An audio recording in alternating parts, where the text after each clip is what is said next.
할렐루야, 아멘. 오늘도 우리 사랑하는 주일 2부 예배 성도님들 모두에게 하나님의 은혜와 능력과 축복이 넘치시길 주님 이름으로 축원합니다. 광고 가운데서도 있었습니다만 저는 지난 목요일부터 어제 토요일까지 2박 3일 동안 우리 교회 중고등부 아이들 그리고 청년들 그리고 제 아내와 세 분의 집사님들 해서 한 50여 분 제가 인솔 해서 초교파로 모여 진행하는 동계수련회를 다녀왔습니다. 하나님이 이번 수련회에 정말 우리 아이들에게 은혜를 많이 주셨습니다. 이번 수련회가 가지고 있는 아주 독특한 프로그램이 하나가 있던데, 제가 많은 이제 이런 외부 집회를 참석을 해봤습니다만, 저도 처음 봤었고 또 경험을 했습니다만, 상담이라는 그런 이제 프로그램을 진행을 하더라고요. 이게 뭔가 하니 저하고 제 집사람에게도 그 수련회 주최하시는 사모님이 부탁을 하셔서 했습니다만 한 10여 분의 기도 많이 하시고 또 성령과 은사로 충만한 그런 분들을 선별을 해서 목사님들, 사모님들하고 그리고 상담을 이제 아이들에게 신청을 받아가지고 1대1로 그 아이들의 기도 제목을 듣고 또 마음의 소원을 또 문제에 대한 내용들을 듣고 그리고 기도해주는 축복해주는 그런 시간이었는데, 물론 뭐 그 아이들에게도 은혜가 되는 시간이기도 했습니다만 기도해주는 당사자인 목사인 저 역시 시간이 굉장히 은혜로웠습니다. 순서가 되어가지고 제 앞에 이제 자매 한 명이 저한테 배정이 되어서 앉았는데 얼핏 보기에도 여대생 같아 보이더라고요. 그래서 이제 자매님 나이가 어떻게 돼요? 하고 이제 물었더니 충격적이게도 얼마 전에 초등학교를 졸업한 중학교 1학년 여자아이더라고요. 그 당시 제가 얼마나 놀랐는지 모릅니다. 저는 앞만 봐도 여대생인데 엊그저께 초등학교 졸업하고 중학교 1학년이라는 거예요. 여러분, 근데 더 놀라운 건 이제 중학교에 이제 갓 올라온 한국 나이로 이제 14살이죠. 이 여자아이가 목사인 저를 이제 일부러 찾아와서 상담을 해온 내용이었습니다. 그게 무엇인가 하니, 목사님, 제가 오늘 밤에 하나님 만나기를 정말 원하는데 저를 위해서 기도해 주세요. 제가 오늘 밤에 하나님 만날 수 있도록 기도해 주세요. 그런데 이어지는 이 여자의 고백이 사실은 더 충격이었습니다. 근데 목사님, 제가 요즘에 하나님께 죄를 너무 많이 짓는 것 같아 마음이 괴로워요. 여러분 이해가 되십니까?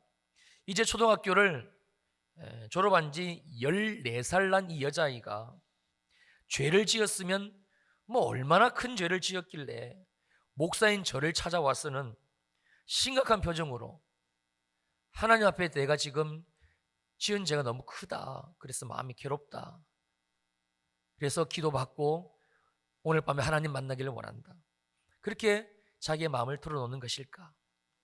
지금 한참 친구들하고 노는 거 좋아할 나이고 또 여자아이니까 꾸미는 거 좋아할 나이인데, 그런데 어떻게 이 여자의 마음에 한 가지 소원이 있는데 그게 하나님을 만나는 것이고, 그래서 하나님이 자기를 찾아와 주시는 것이고, 이게 간절한 기도 제목이 되는 것일까? 제가 그 아이가 얼마나 이쁘고 얼마나 대견스럽고 또 얼마나 사랑스럽든지 그날 아주 마음껏 하나님이 주시는 마음으로 간절히 기도해주고 또 축복을 해 주었습니다. 여러분, 제가 왜 설교서두에 이 이야기를 함께 나누는 것인가? 그 아이를 축복하고 기도해 주면서 사실 제 자신이 상당히 부끄럽더라고요. 나는 목사인데, 근데 과연 나는 저 아이만큼 하나님을 간절히 소망하고 있는 것인가? 나도 역시 저 여자아이하고 함께 저녁 부흥회를 집회를 참석할 텐데 나는 저 아이만큼 오늘 이 밤에 우리에게 은혜 주시길 원하시는 하나님에 대한 그런 기대와 소망이 있는 것인가? 그리고 연이어서 드는 생각이 하나님이 여기 있는 목사에게 섬기라고 허락하신 우리 평촌 일회교회 성도님들, 특별히 주일 2부 예배 때 매주마다 목사인 제 설교를 듣는 우리 성도님들은 이 아이만큼 하나님을 갈망하고 있을까? 여러분, 제가 특별히 주일 2부 예배 성도님들을 사랑합니다. 왜냐하면 하나님이 정말 특별히 제게 이 시간을 주셔가지고 여러분들 섬기게 하셨기 때문에 그래요. 여러분들은 잘 모르시겠지만 제가 매일 기도하며 여러분들 하나님께 축복하고 있습니다. 그래서 조그만 제 앞에서도 우리 성도님들이 하나님 앞에 괴롭고 힘들어하는 그런 모습이 있을까? 여러분은 어떠십니까? 여러분의 마음은 지금 어떠신지요? 어떤 마음으로 지금 앉아 계신지요? 누가복음 18장 17절 말씀입니다. 내가 진실로 너희에게 이르노니 누구든지 하나님의 나라를 어린아이와 같이 받아들이지 않는 자는 결단코 거기 들어가지 못하리라 하시니라. 그러니까 한마디로 우리들 가운데 어린 아이와 같이 하나님의 나라를, 즉 하나님을 받아들이는 자만이 하나님의 나라에, 즉 천국에 들어갈 수 있다라는 말씀인데, 그렇다면 어떻게 받아들이는 것이 어린아이와 같이 하나님의 나라, 하나님을 받아들이는 것인가? 바로 제가 조금 전에 함께 나누었던 이제 14살 된 이 중학교 1학년 여자아이가 가지고 있었던 그 마음, 하나님을 향한 그 마음, 하나님을 향한 그 태도, 성경은 분명히 그 마음이 어린아이 같은 마음이고, 그래서 그 마음을 우리에게 주님은 가지기를 바라고 계시고, 왜냐하면 그 마음을 있는 자가 하나님의 나라에 들어갈 수 있고 천국에 들어갈 수 있고 하나님을 경험할 수 있기 때문이라고 말씀하고 있습니다. 하나님이 정말 살아 계시다는 것, 그리고 그 하나님은 자기를 찾는 자에게 반드시 오신다는 것. 그래서 우리 인생들 가운데, 우리가 살아가는 이 인생 가운데 죄지음에 살다가 죄 때문에 망하고 죄 때문에 죽는 그런 저주의 인생이 아니라 하나님 나라에 값지고 그리고 보배로운 전혀 새로운 인생, 하나님 나라의 시민권자의 인생, 하나님의 자녀의 인생, 그 인생을 살게 하신다라는 이 하나님의 말씀을 듣고서는 겸손한 마음, 순전한 마음, 바로 이 하나님을 온전히 갈망하는 그 마음으로 살아가는 인생, 이런 바로 어린아이와 같은 사람이지요. 그리고 하나님은 어린아이와 같이 간절히 하나님의 나라를 소망하는 모든 자들에게, 성경은 어디에도, 성경 창세기부터 계시록까지 어디에도 하나님이 우리에게 하나님 나라를 주시고 하나님을 주시는 조건에 대해서 다른 어떤 것을 단서로 내걸고 있지를 않습니다. 하나님은 우리의 마음을 원하십니다. 그래서 그 마음을 가진 자에게, 그 마음으로 하나님을 소망하고 하나님 나라를 소망하는 자들에게 반드시 그 놀라운 하나님 나라의 인생으로 살게 하신다라는 말씀입니다.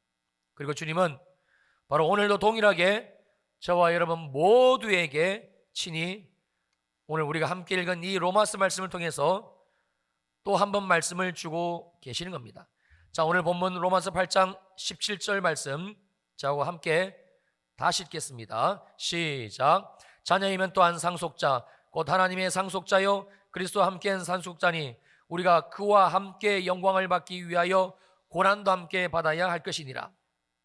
우리가 전심으로 어린아이같이 겸손하고 순전한 마음으로, 그 마음을 가지고 하나님을 소망하는 마음으로 우리 죄를 지시고 십자가에서 죽으신 예수 그리스도, 그리고 장사한 지 사흘 만에 부활하신 예수 그리스도를 정말 우리가 믿게 되면, 그러면 우리 속 안으로 성령께서 하늘로부터 우리의 삶에 우리 안에 임하시게 되고, 그리고 우리 안에 내주하신 이 성령 하나님으로 말미암아 이 예수 그리스도가 우리를 구원하시고 새 생명을 주셨다라는 이 복음이 정말 믿어지게 됩니다. 바로 하나님 나라의 시작이 일어난다는 말씀입니다.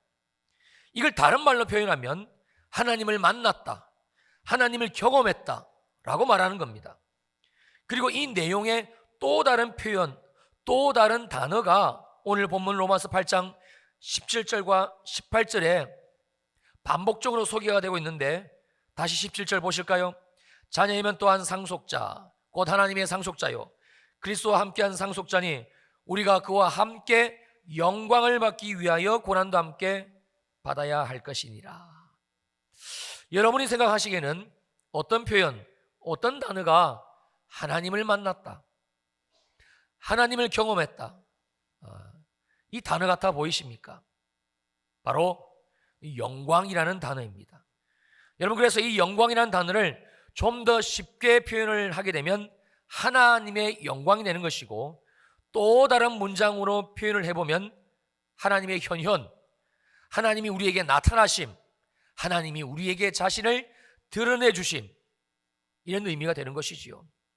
그러므로 우리가 예수를 믿음으로 말미암아 우리 속에 성령 하나님이 임재하시게 되는 사건은 바로 하나님의 영광이, 그 하나님의 놀라우신 영광이 우리의 인생 속으로 들어오시게 되는 사건, 하나님의 영광이 처음으로 우리의 삶에 구체적으로 나타나시고 드러내 주시는 사건이 되는 것입니다. 한마디로 있을 수 없는 일, 절대 우리의 삶에 일어나지 않을 일이 일어난 사건, 기적 중에 기적 같은 사건, 바로 저와 여러분들 모두가 예수를 믿게 되고 믿어지게 되는 사건, 구원받은 사건입니다. 그러니까 누구든지 예수를 믿게 되는 것은 스스로 알 수밖에 없는, 즉 우리 안에 하나님의 영광이 실제로 임재하시고, 그래서 그 하나님의 영광을 우리가 경험하게 되는 실제적인 사건이 되는 것이지요. 이번 동계수련회 강사로 오신 선교사님 한 분이 이런 말씀을 하시더라고요.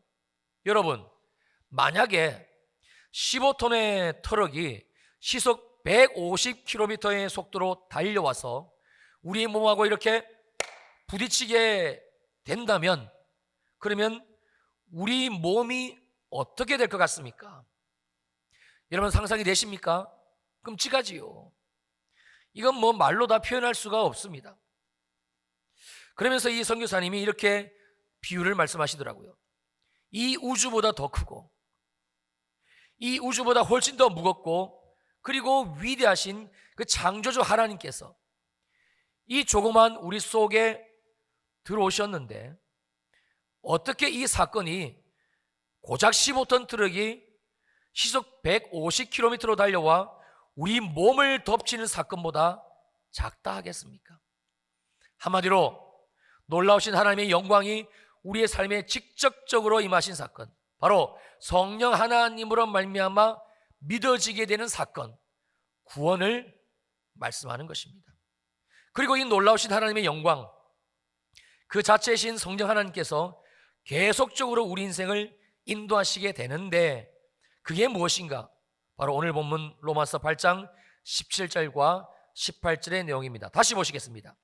자녀이면 또한 상속자, 곧 하나님의 상속자요 그리스도와 함께한 상속자니 우리가 그와 함께 영광을 받기 위하여 무엇도 함께 받아야 된다고요? 고난도 함께 받아야 할 것이니라. 18절, 생각하건대 현재 무엇은 고난은 장차 우리에게 나타날 무엇과 영광과 비교할 수 없도다. 한마디로 우리 인생을 상속자, 곧 하나님의 상속자, 그리스도와 함께한 상속자의 인생으로 우리 안에 계신 성령님께서 지금 내주하시면서 우리의 삶을 이끄시겠다는 건데, 즉 하나님의 더 크고 더 놀라운 하나님의 영광의 인생으로 우리를 인도하시겠다는 약속의 말씀입니다. 여기에 언급하고 있는 상속자, 상속의 개념은 사실 지금 우리가 누릴 수 없는 먼 미래의 사건을 나타내 주고 있는 단어입니다. 그런데 오늘 성경은 이 먼 미래의 상속, 즉 상속자의 이 복을 하나님께로부터 우리가 받기 위해서 반드시 겸하여 받아야 되는, 즉 함께 받아야 되는 것이 있는데 그게 고난이라고 말씀해 주고 있습니다. 물론 18절의 말씀처럼 우리가 먼 미래의 사건이지만 이 상속을 누리기 위해 우리가 치러야 될 이 고난, 그런데 우리가 이 고난과 함께 받을 이 상속이 감히 비교조차 할 수 없는 그런 하나님의 영광이기 때문에 우리가 이 고난을 받을 수 있다 라고 설명을 본문은 하고 있기는 합니다만은, 사실 이것만으로, 이 표현만으로, 이 하나님의 말씀만으로 우리가 우리 인생에 있게 될 고난과 환난과 어려운 일들을 인내할 수 있고 또 견딜 수 있고, 그래서 하나님이 주시는 영광을 포기하지 않는다는 것은 쉽지 않습니다. 아니, 거의 되지 않을 확률이 높습니다. 그래서 하나님은 17절 말씀에서 그 시작을 우리들에게 이렇게 하고 있는 것입니다. 다시 17절을 보시겠습니다. 자녀이면, 아주 명확하게 단서가 붙어 있습니다. 자녀이면,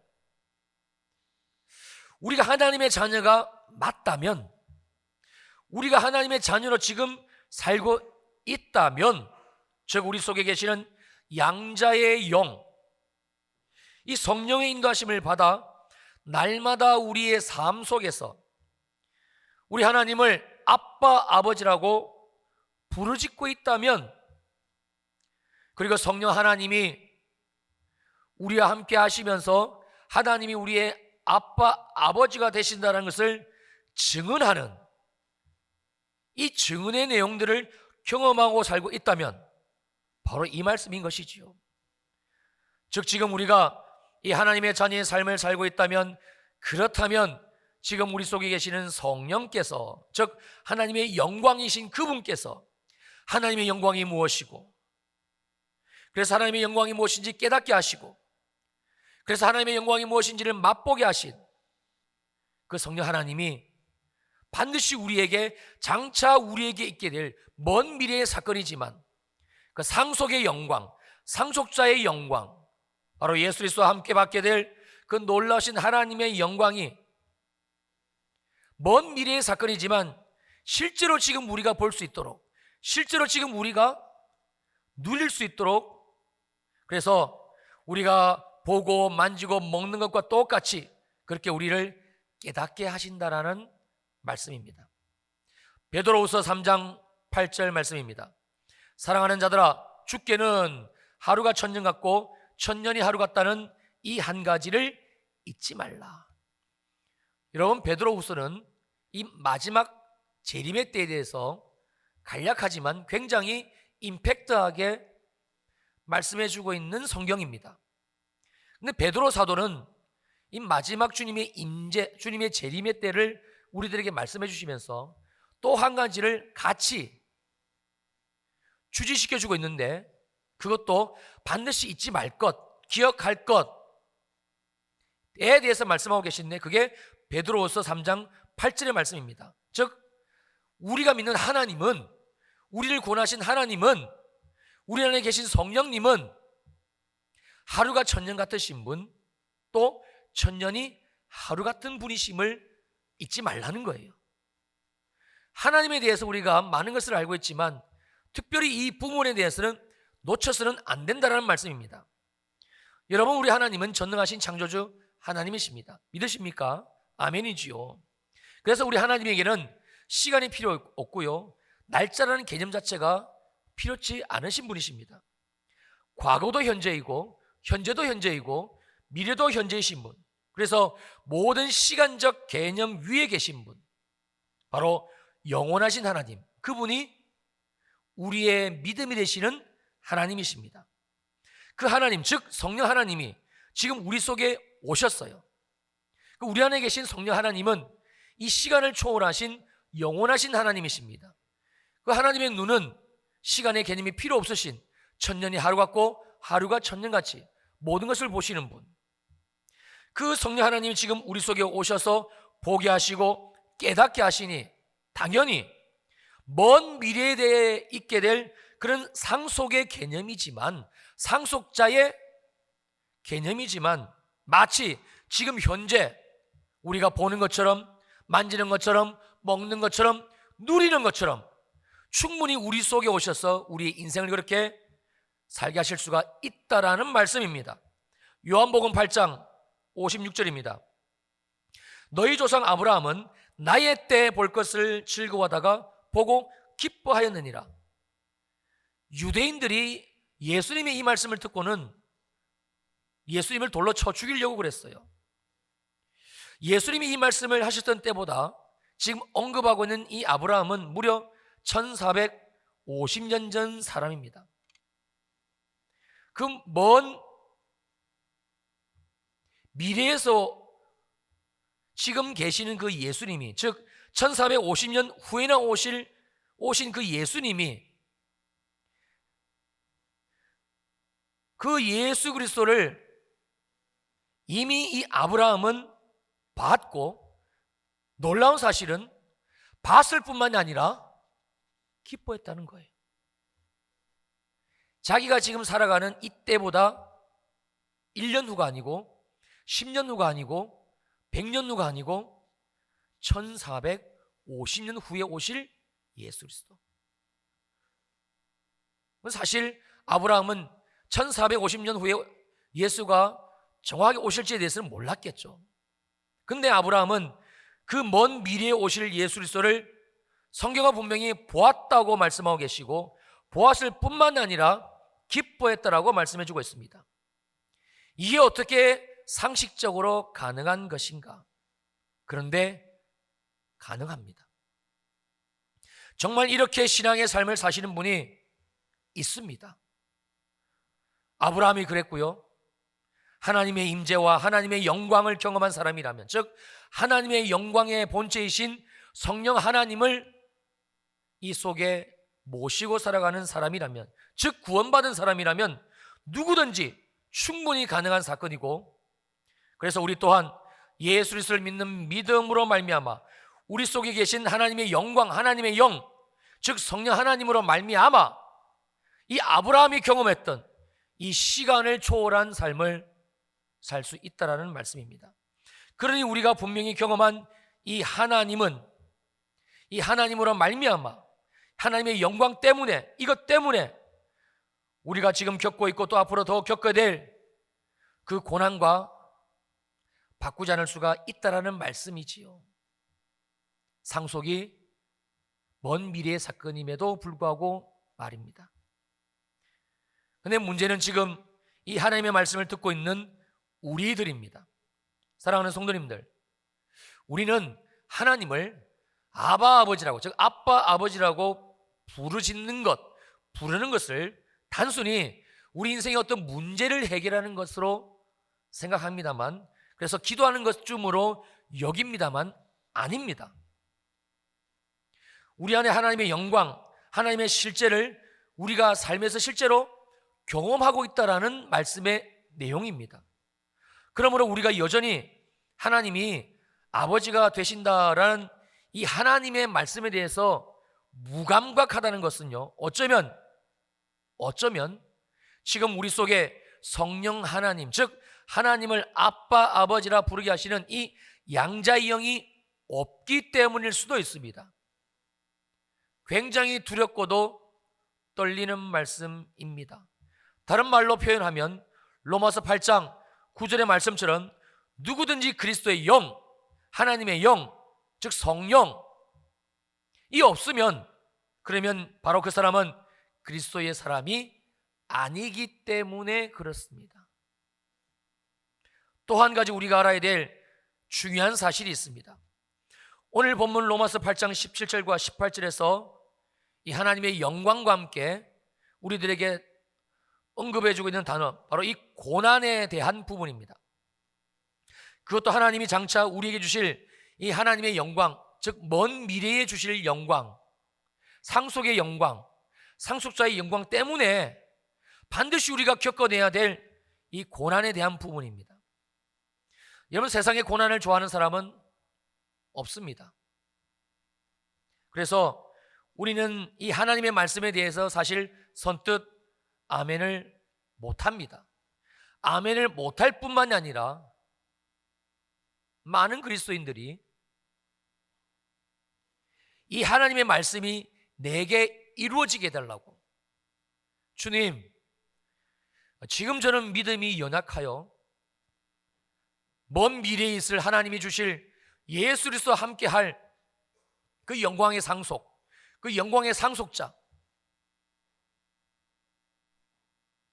고난과 함께 받아야 될 이 하나님의 영광을 깨닫지 못하지만, 그러나 주님이 이루어지기를 원합니다.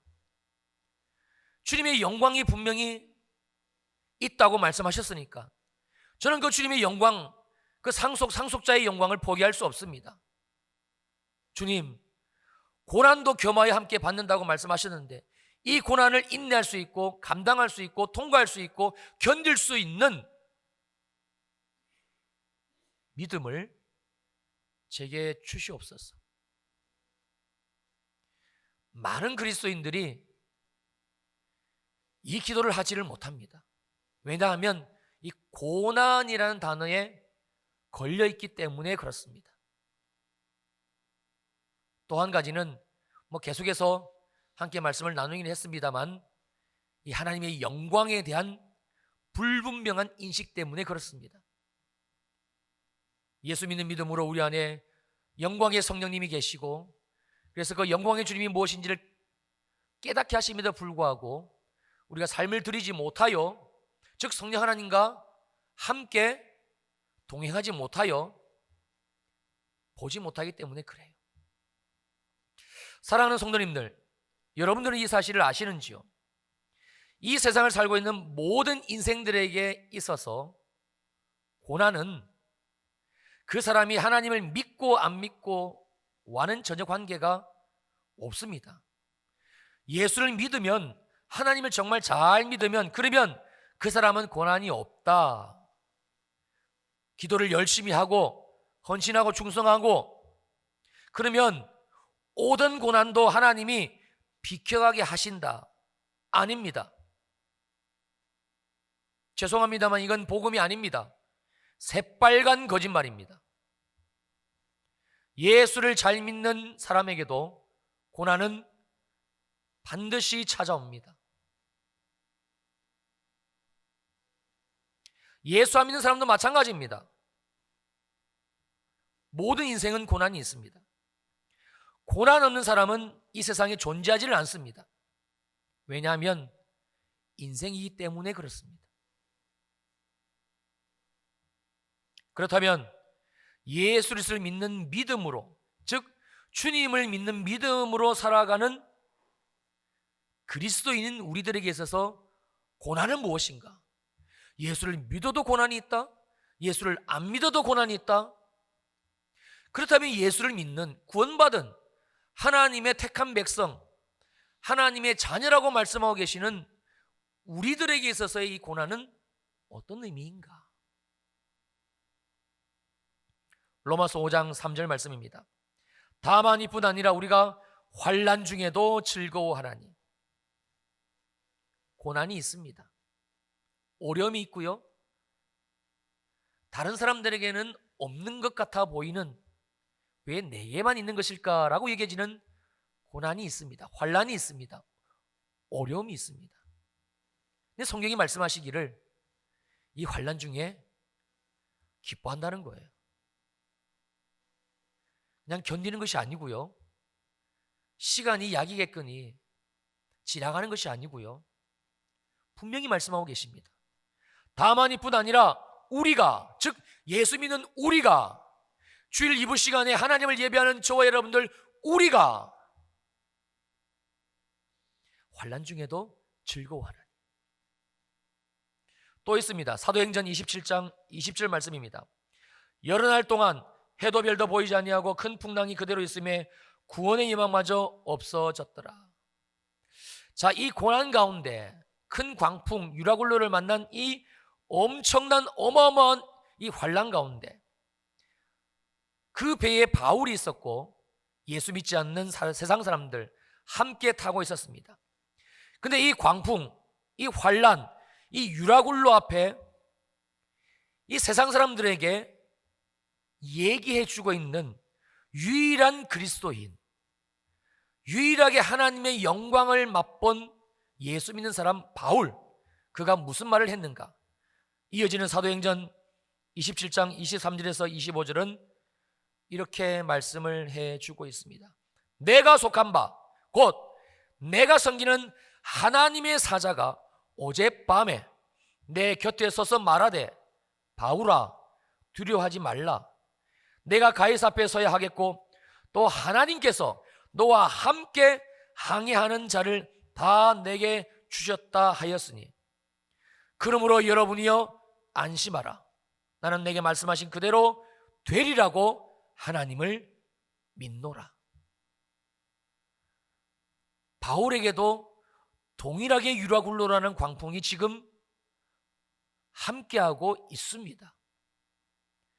바울만 하나님이 하늘로 끄집어 올리셔서 그 광풍의 모든 조건으로부터 면제해 주신 것이 아닙니다. 해도 보이지 아니하고 별도 보이지 아니하고 큰 광풍이 그대로 있음에 구원의 여망마저 없어졌더라. 근데 어떻게 이 바울이 다른 모든 배에 타고 있는 사람들에게 이 얘기를 할 수가 있었을까요? 여러분이 안심하라.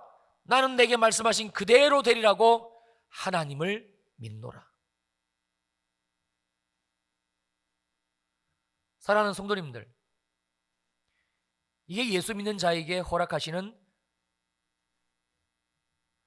우리의 삶의 고난의 모습입니다.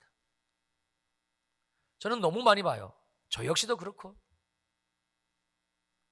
아니 어떻게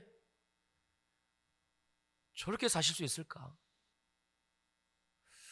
어떻게 저 가운데서 하나님을 더 믿고 의지하고 하나님께 감사하다고 감사헌금을 내고 어떻게 하실 수 있을까?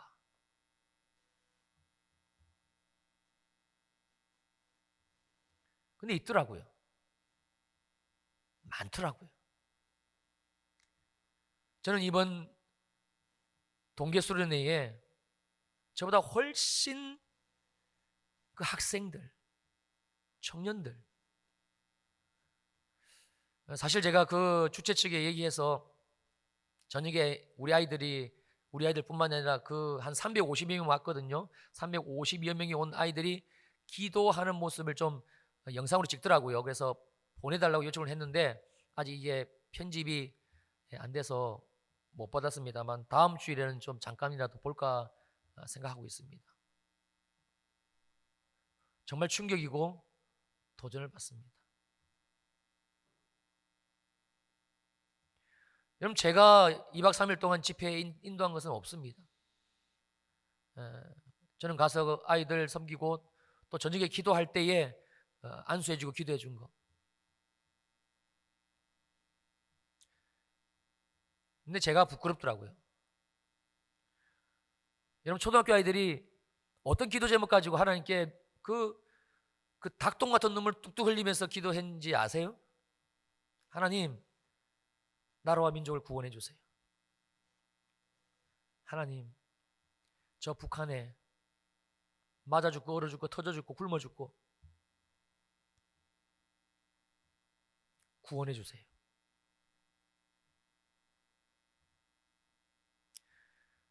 그 기도를 그렇게 하더라고요. 울면서. 이제 중학생, 고등학생, 이제 청년들. 우리 사랑하는 주일 2부 예배 성도님들, 하나님이 우리에게 오늘 본문 말씀을 주신 의도는 너무나 정확합니다. 예수 없이, 그래서 성령 없이 하나님의 자녀의 삶도 누리지 못하고, 그래서 하나님을 한 번도 아빠 아버지라고 부르짖어 본 적도 없고, 여전히 세상이 주는 고난 가운데 힘들어하고 아파하고 그러면서 침몰해 가는 인생이 될 것인가? 아니면 정말 예수 그리스도가 나의 죄를 용서해 주셨고 장사한 지 사흘 만에 부활하사 모든 믿는 자들에게 부활의 생명을 주셨고 그 부활하신 주님이 성령 하나님으로 우리에게 내주 인도하고 계신다라는 이 하나님의 약속의 말씀 복음을 믿기로 결단하고 그래서 우리의 마음을 들여 성령의 인도하심을 받는 그 믿음의 삶, 하나님의 자녀의 삶을 살고 그러면서 어떠한 고난과 어려움이 와도 장차 하나님이 우리에게 주실 상속자 언제 있을지는 모르지만 예수 믿고 구원받아 우리에게 영광을 보이신 주님이 더 큰 영광인 상속의 영광을 주신다고 말씀하셨으니까 근데 그게 지금 보여지고 지금 깨달아지니까 어떤 고난과도 타협할 수 없어서 더 기도하고 더 주님 사모하고 더 예배 사모하고 더 주님 의지하면서 세상에 예수 없이 살아가는 사람들에게 우리와 똑같이 동일한 고민을 안고 어려움을 안고 그러나 예수가 없는 인생들에게 바울처럼 이 예수 그리스도를 알려주면서 그 소망을 가지고 기뻐하며 감사하며 살아가는 인생이 될 것인가? 하나님은 이 두 가지 질문을 오늘 본문 말씀을 통해서 들려주고 계십니다. 마지막으로 제가 총 4명의 아이들을 기도해 줬는데 마지막 4번째 기도한 자매 이야기를 잠깐 나누고 마치려고 합니다. 이 청년 자매예요. 자기를 위해서 기도해 달라는 것이 아니고 자기 언니를 위해서 기도해 달라고 그러더라고요. 왜 그러냐고 물었더니 자기하고 자기 언니가 있고 엄마 아빠 이 4가족이 있어요. 근데 이 4명의 가족 중에 유일하게 예수 믿고 교회 다니는 사람은 자기 혼자였다고 그러더라고요. 얼마나 가족 구원을 위해서 기도를 했겠어요. 제가 그 마음을 잘 알지요. 근데 하나님이 약속의 말씀을 신실하게 지키사 그 언니를 교회로 불러주셨어요. 1년 전에. 근데 이 언니가 교회를 다니기를 시작하면서 갑자기 안면마비가 오고 우울증이 찾아오고 그래서 직장을 그만두게 되고 이게 교회를 다니기 시작하는 시점과 아주 교묘하게 맞물려 들어가는 거예요. 그러면서 이 자매가 혼란스러운 겁니다. 분명히 예수 그리스도는 우리의 구원이신데 주님 왜 그런 겁니까? 그래서 그 기도 제목을 가지고 목사인 저를 찾아왔더라고요.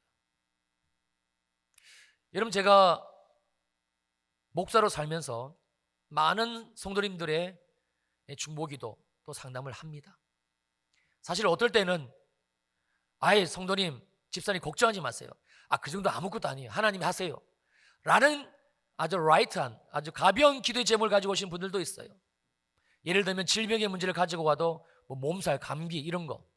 그런데 정말 어려운 기도 제목을 가지고 오시는 분들이 있어요. 처음엔 제가 말을 못 하겠더라고요. 하나님이 고쳐주신다는 말, 하나님이 회복시켜 주신다는 하나님의 약속의 말씀. 그래서 우리가 붙들어야 될 것은 예수 그리스도라는 말씀. 쉽게 나오지가 않더라고요. 더군다나 그 문제가 본인의 문제가 아니라 가족의 문제고 더군다나 그 문제가 아주 오래된 문제면 목사이지만 쉽지가 않더라고요. 놀라운 사실은요, 하나님이 그럼에도 불구하고 그분에게 복음을 전하게 하셨고 기도하게 하셨고 그러면서 자유케 하시고 치유해 주시고 회복시켜 주시는 것을 보게 하셨습니다. 제가 그 자매에 그 얘기를 해줬어요.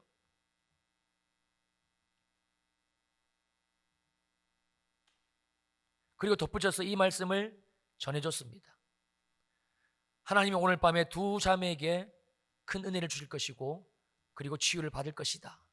그리고 하나님이 자매님과 똑같은 상황에 비슷한 상황에 있는 다른 친구들을 만나게 하실 것이다. 그때 내가 만난 이 영광의 하나님을 경험한 하나님을 증거하라고. 나도 예수를 믿었는데 나의 삶에 이런 일이 있었어요.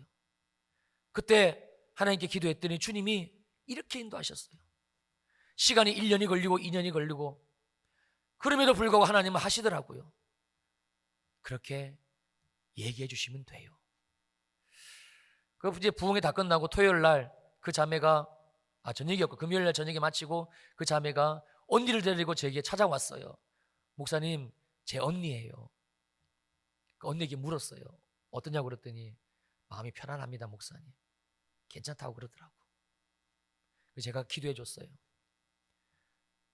안면 근육 풀려지고 우울증 떠나가고 하나님의 평강이 임하고 주님이 모든 막혔던 담을 허물어 주시고 그렇게 하나님이 하실 것이라고 축복해 주고 떠나 보냈습니다. 이제 20대를 살아가는 두 자매의 이야기입니다. 사랑하는 성도님들, 2020년도가 이제 밝았고 또 우리에게 계속적으로 주어지고 있습니다. 어떠십니까?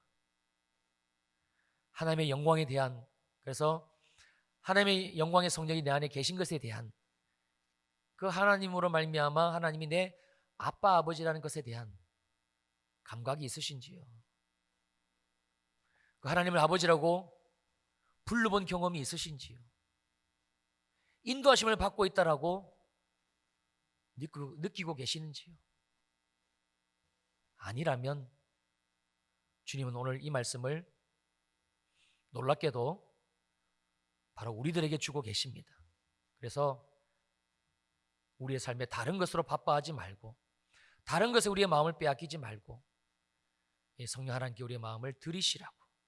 그래서 영광을 경험하고 그 주님으로 말미암아 우리의 눈이 열려져서 때로 고난이 있고 어려움이 있어도 즐거워하게 하시고 기뻐하게 하시고 하나님 하실 것이 믿어지는 이 구원의 삶을 살아가라고 주님은 말씀해 주고 계십니다.